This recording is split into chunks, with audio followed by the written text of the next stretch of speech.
2, and 3. So you have this 30,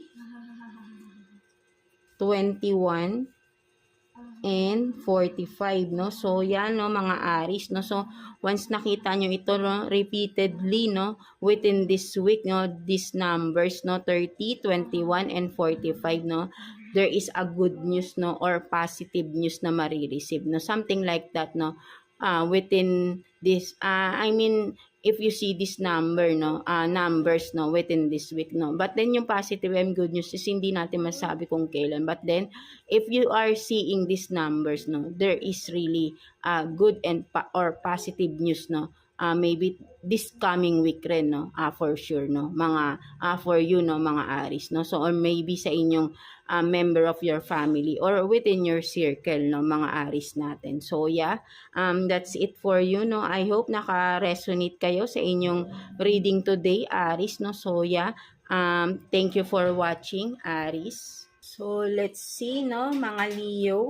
So, kamusta kayo dyan, Leo, no? Tignan natin, career situation ninyo, mga Leo natin. Kuha tayo ng 3 cards for Leo. 3 cards for Leo, please, universe, no? 3 cards for Leo. Career situation ng mga Leo, please. So, 1, 2, and 3. So, let's see. So, you have this, no? Choose wisely, no? Unlocking doors, no? So, mga Leo, no? For some of you, no? Meron dito, no?